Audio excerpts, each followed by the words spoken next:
So we're here setting up. As you can see, it's a vast space. Hello, babe. What's up? Hello. Hold on. I'm coming. That some people suffer. And I'm talking children with autism, children that have serious levels Look at the of depression, babies. children that were left back home, that were then brought to the UK, that never really integrated, and have separation, anxiety, and other mental health issues that have gone on to offend and have a pattern of offending behaviour. Yes. And unless you go to the lawyer that's able to identify these things, it may be difficult, very difficult, for you to have the evidence that's needed to give your case. So again, if you're in the community and immigration without affection, number one, you can find your MP. Ask your MP why is it that these home office fees are so high? Sorry. Now, if a family of three come and want to actually renew their papers, they have to bring that money. I hope you realize that they bring £2,053 just for their application. Just for their application, not legal fees. So that's £2,053 times 3. Which English family has the government said you to be settled bring £6,000+? It can't happen, it never happens. Has the government going to give us for European families and say, bring £6,000 for 3 of you to continue living here? It cannot happen. I should have done a Facebook Live. Do something. Should have done a Facebook. I am. And what is happening now is children are growing up. Look at the babies playing. Child, I can't afford to do your application. I'm just going to do mine so I can continue working. So that child is not going to go on the school trip. That child parents are under extreme financial pressure. That child is going to feel a barrier to integrating fully with its peers.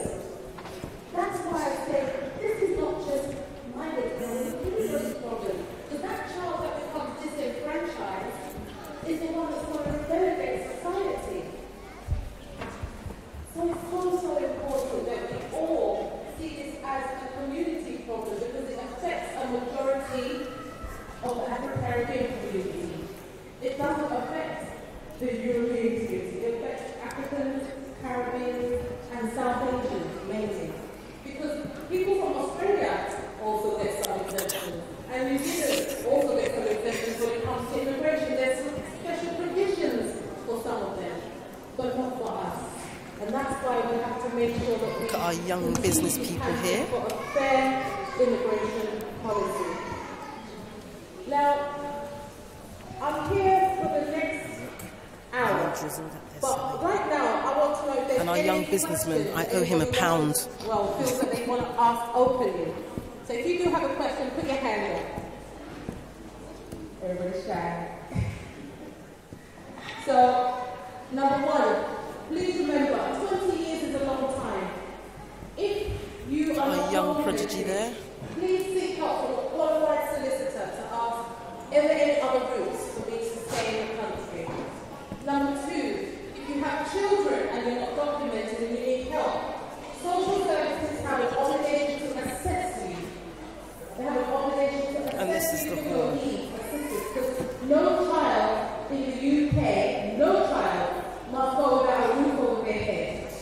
No child must go without a roof over their head. No child.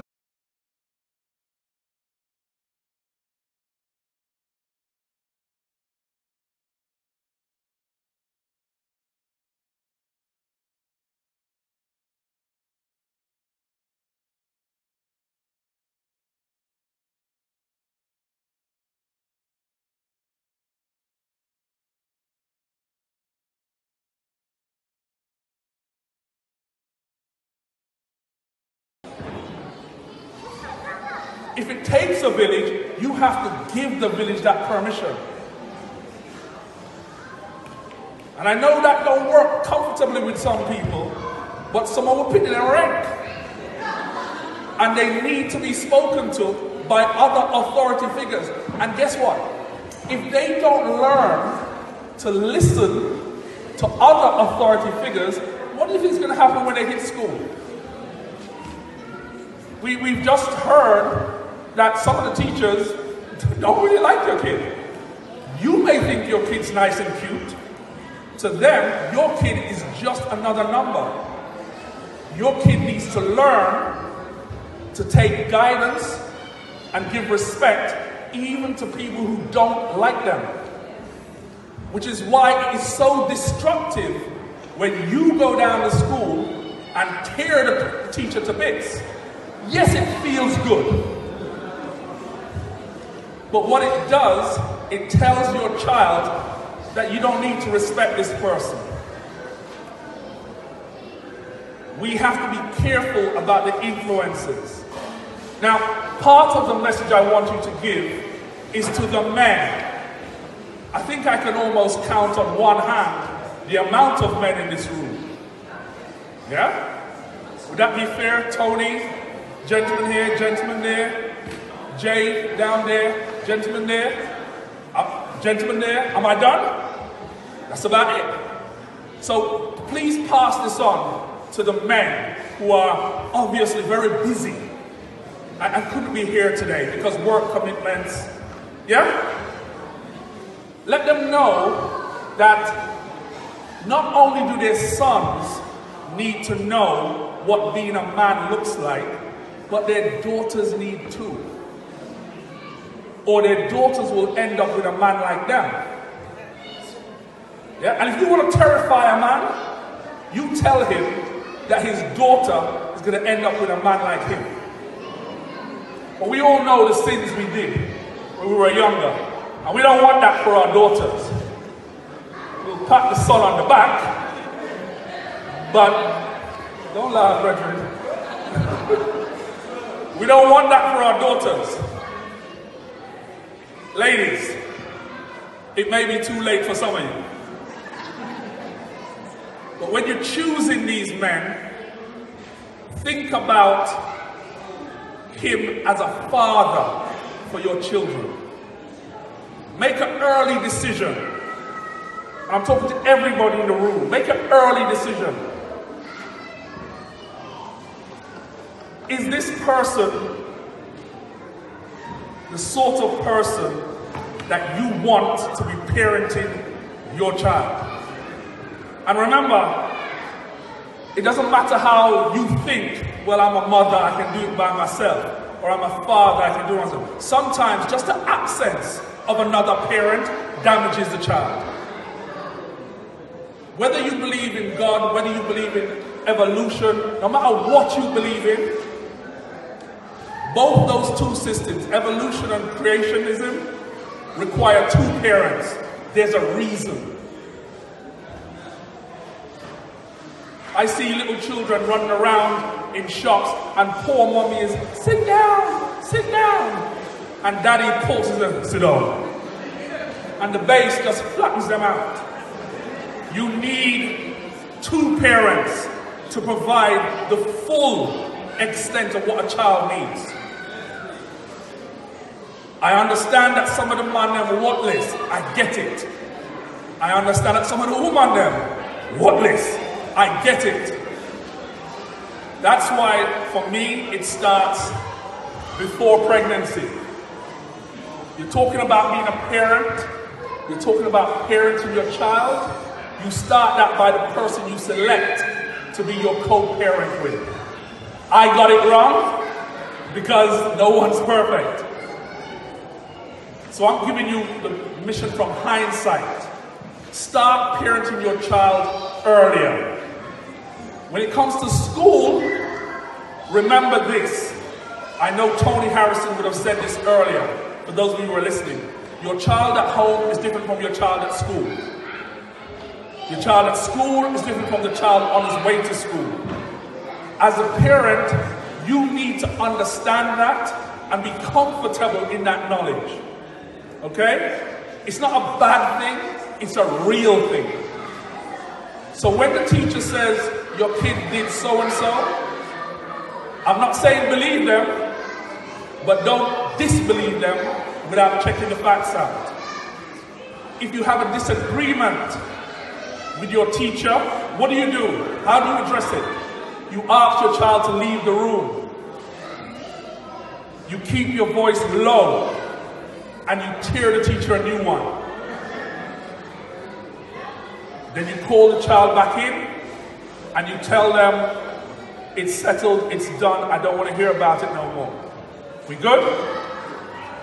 Every person who comes in contact with your child will have an influence on your child.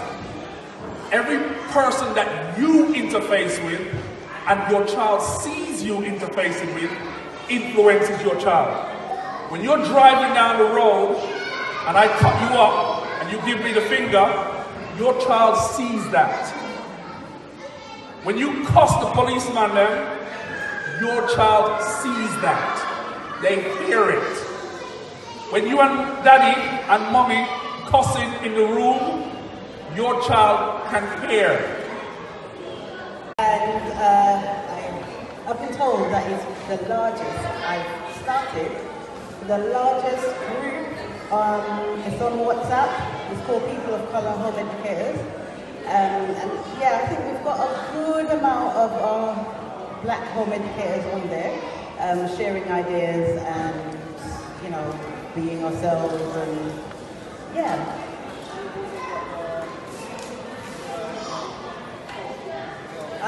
Oh yes, and the co-op, which we just launched last week Monday. It's called a Blue Homeschool Co-op, and that's down by Imperial Wharf in Chelsea, not too far from here. It's just a group of parents that can come along and we put on lessons, we learn. Speak louder. Oh, can you hear me? Can you hear me at the back? Okay. No, still. Can you hear me now? Okay, sorry about that. Okay, so we've got a home co-op. It's in Imperial Wharf, that's down by Chelsea. And basically it's a group of us that have come together and we teach our children, you know, the theme today seems to be about the village. So yes, we call it the village, our little homeschool village. Yeah, so that's just been launched last Monday. On Instagram, I'm Caribbean Home Educator as well.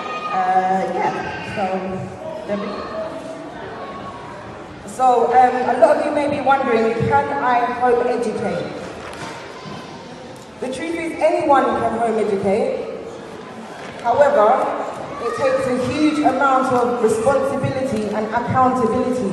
You are responsible for your child's education from when you first conceive your child, in all honesty. But once you're home educating your child and you're, should I say, doing the extreme version of home education, which is having your child at home with you full time, or you're facilitating their education full time, you have to be accountable and responsibility for every aspect of your child's development. And that's holistically. So we're talking about emotionally, we're talking about spiritually, we're talking about academically, all areas, okay? I also say that you can home educate your children while they're still in school, because when they come home with you at night time, and at the weekends, they're spending their time with you, and you can take control of your children's personal development from that aspect too. So is home education right for me and my family? You guys have to really think about it and give it some good consideration, because it can be very demanding, it can be very stressful sometimes, and I'm not trying to put people off home education, I'm just trying to be honest and real with you. I've been home educating for 10 years, 11 years, and my children are 15, 8 and 10. My two youngest have never been to school, but my eldest has, and I didn't like the way that they were dealing with my children's education, my child's education. So I decided to take responsibility of it for myself. I hope you guys can hear me, yeah? I felt home education was right for me and my family, because I already knew that I understood how my child learns. And I knew that the school wasn't able to facilitate the type of education my child needed. My child was reading before she went to school. My child was able to acknowledge and know certain things before going to school. And I noticed that while she was at school, I sent her due to peer pressure and social pressure and family pressure. When I put her in school, her education was slowing down. She was dwindling. She wasn't learning. She wasn't where I knew she should be, okay? So you have to figure out if you're able to facilitate that and take control of it.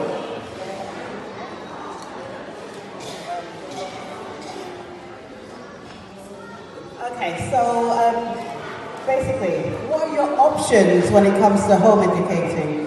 I know for me personally, I've got 5 children, age 15, almost 11, 5, what's the other 3? And I've got 3-year-old twins as well. So the last 4 of my children, have actually never been to school. My eldest, who's the 17-year-old, she's been in and out of school. She's currently in year 11.